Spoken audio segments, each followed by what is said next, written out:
Serie A sedang nambah-nambah aturan nih. Jerewetan ceking kita, nyerewetin apa aja. Teman-teman yang sedang kalian saksikan saat ini adalah Cerewetin Serie A. Apa kabar teman-teman semua? Semoga dalam keadaan sehat. Liga kesayangan kita, liga terbaik di dunia menurut gua, Liga Italia Serie A, akan dimulai hari ini teman-teman. Hiburan. Diawali pertandingan ini dulu ya. Udinese lawan Como setengah 12 berbarengan dengan Inter lawan Monza. Waduh, jadi nggak bisa nonton Como. Nanti kita main prediksi skor yuk. Sekarang setiap giornata kita main prediksi skor. Main dalam artian kita bareng-bareng tebak-tebakan skor selama satu giornata itu. Lalu ya kita adu-aduan aja siapa yang lebih banyak benernya. Oke, gue mau mulai dulu ini deh teman-teman untuk Cerewetin Serie A hari ini. Ini sangat menarik nih. Ada beberapa inovasi teman-teman, pergantian terkait wasit ya, terkait kepemimpinan wasit ya. Ada beberapa, tapi yang paling luar biasa untuk penunjukan wasit sekarang dipilih oleh Orsato ya.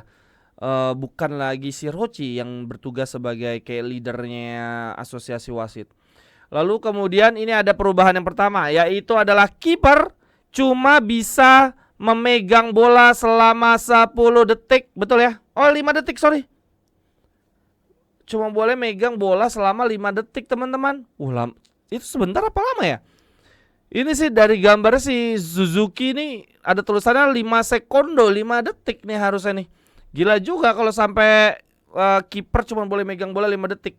1, 2, 3, 4. Ya harusnya cukup lama ya 5 detik.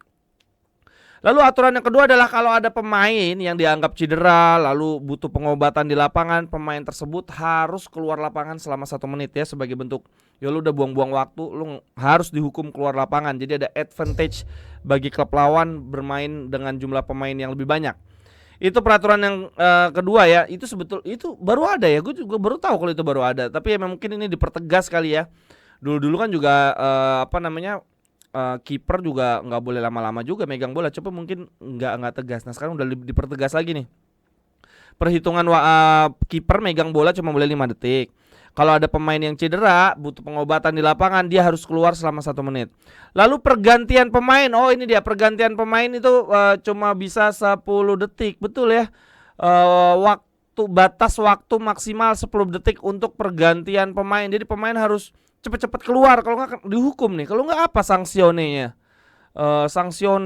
Il Giartore. Waduh, gue belum translate. Oh ini ada ininya juga nih, 1 menit nih pemain harus keluar apa ya, interzone. Ntar gue coba deh. Aduh bodoh banget aturan tadi sebelum bikin konten. Gue translate dulu nih bahasa Itali. Gue baca Gazeta atasnya doang, pas bawahnya ada penjelasannya. Tapi di sini ada tulisan 1 minuto. Mungkin teman-teman di sini ada yang tahu ya. Tolong cari tahu deh. Ini kan batas pergantian pemain adalah 10 detik, gak boleh lama-lama, jalannya gak boleh lelet. Nah nanti kalau misalkan dilelet nih, gue gak tahu dihukumin entah kartu kuning atau apa, tapi di sini tulisan ada 1 menit. Lalu kemudian perubahan aturan yang keempat adalah soal VAR. VAR kan tadinya digunakan untuk cek gol, kemudian cek pelanggaran yang penalti, kemudian dan kartu merah. Ada 3 kan sebetulnya, yang lebih tepatnya kalau pelanggaran yang berpotensi penalti dan pelanggaran yang kartu merah itu harus dicek. Nah sekarang ada tambahan, yaitu kartu kuning kedua wajib dicek juga teman-teman. Jadi untuk pemain-pemain yang harusnya yang diving gitu-gitu tuh, yang potensi kartu kuning kedua harus lebih hati-hati lagi. Kalau tadinya kan orang ngerasa kalau bukan red card masih berani-berani itu nakal-nakal, curi-curi. Nah sekarang udah nggak bisa nih, karena kartu kuning kedua akan dicek VAR. Lalu untuk corner juga akan dicek sekarang. Apakah corner itu layak atau enggak? Apakah ada pelanggaran atau ya apapun, apakah offside. Pokoknya corner juga akan dicek. Artinya VAR akan semakin lama aja nih. Dikit-dikit cek. Tapi gak apa-apa lah, yang penting permainan menjadi lebih fair ya, lebih adil. Lalu kemudian teman-teman, yang menarik dari berita Serie A adalah Juventus yang semakin menggairahkan saja nih. gokil membeli Visario ya, dan sekarang konon katanya mau beli ini teman-teman, Casey. Ada Hugo Bueno di kiri, Casey di tengah, dan Siskae di depan ya untuk menjadi backupnya Kolomuani. Bagus loh formasinya Juve kalau sama Ancelotti ini hitungannya bagus banget. Kiper Visario, 4 backnya kanan Kalulu atau Celik, tengahnya Bremer Lusumi, kirinya Cambiaso, bagus banget jujur. Wah gila ini.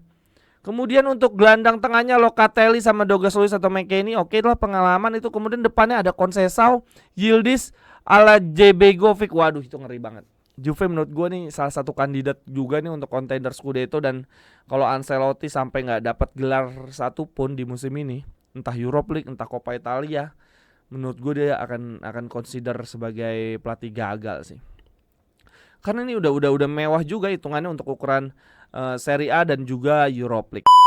Kirim cerewetan, pendapat atau pertanyaan lo apapun itu via Saweria. Nanti gua bacain dan tanggepin langsung di tengah-tengah konten cerewetin Inter dan Serie A. Atau untuk lo yang mau berbagi rezeki, support, bisa langsung scan aja nih barcode Saweria atau QRIS yang ada di layar. Linknya di kolom deskripsi. Terima kasih banyak teman-teman.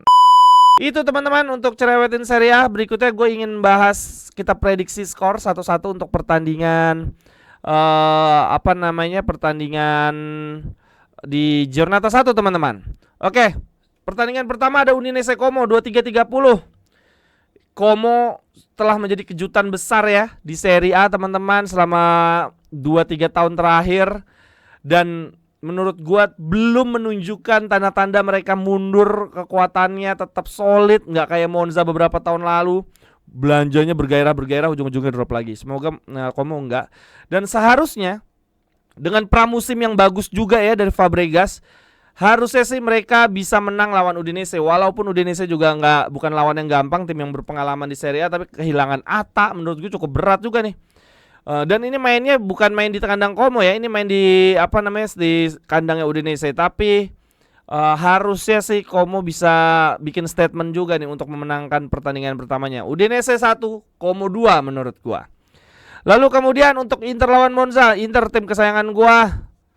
Ini juga menjadi partai statement juga. Cifu harus menunjukkan bukan hanya menang adalah kewajiban, tapi menurut gua juga harus tidak kebobolan dan menang meyakinkan. Dan ini lawan tim promosi juga, nggak ada alasan untuk seri harusnya. Feeling gua 2-0.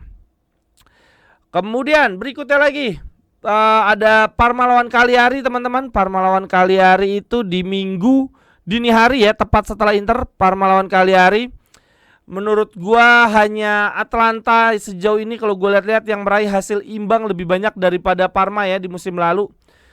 Parma nih musim lalu tampil bagus tapi banyak imbangnya aja. Tetapi musim ini dia terlalu banyak jual pemain-pemain hebat. Ngeri juga sih sebetulnya teman-teman. Parma gua agak memasukkan dia masuk zona degra. Tapi ini lawannya Cagliari yang menurut gua seimbang lah. Ini masih bisa satu sama. Genoa Napoli, nah ini seru banget.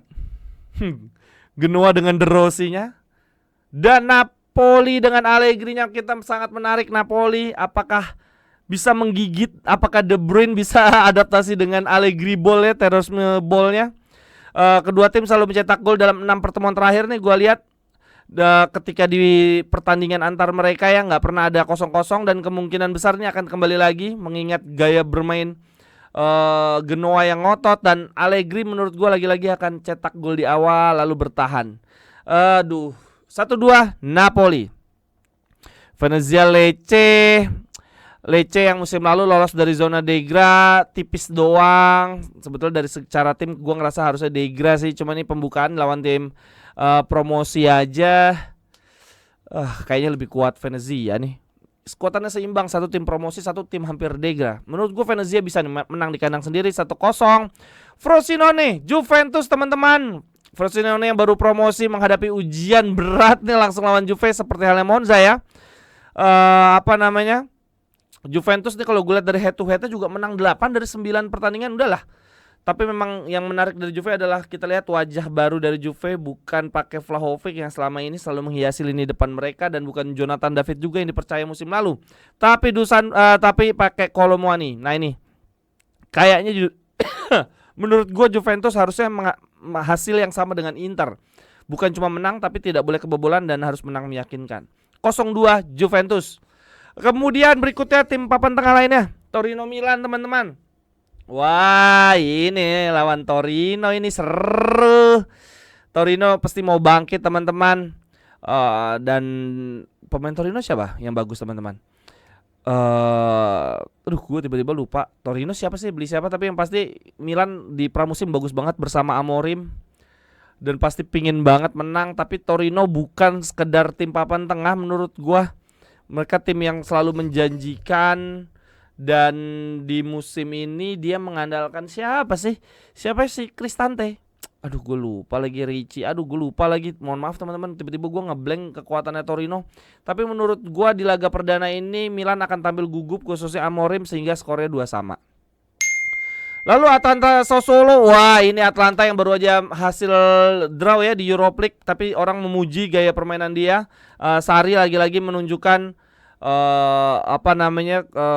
kemampuan luar biasanya sebagai pelatih, dan hanya 4 tim nih sejauh ini gue lihat yang menderita kekalahan lebih banyak dibandingkan kekalahan Sassuolo. Jadi Sassuolo tuh musim lalu sering banget kalahnya teman-teman, dan gue rasa di musim ini menjadi musim yang berat bagi Sassuolo juga nih. Berardi menurut gue Atalanta akan menang 2-1. Dan kemudian yang terakhir ada Bolonya Lazio. Bolonya dengan Tedesco-nya ditinggal Italiano, dan Lazio dengan pelatihnya yang sangat bagus itu Gattuso teman-teman. Berapa nih? Aduh Bolonya Lazio ya, Fratesi. Gue pengen lihat Fratesi cetak gol lagi, tapi gue Bolonya juga gue suka.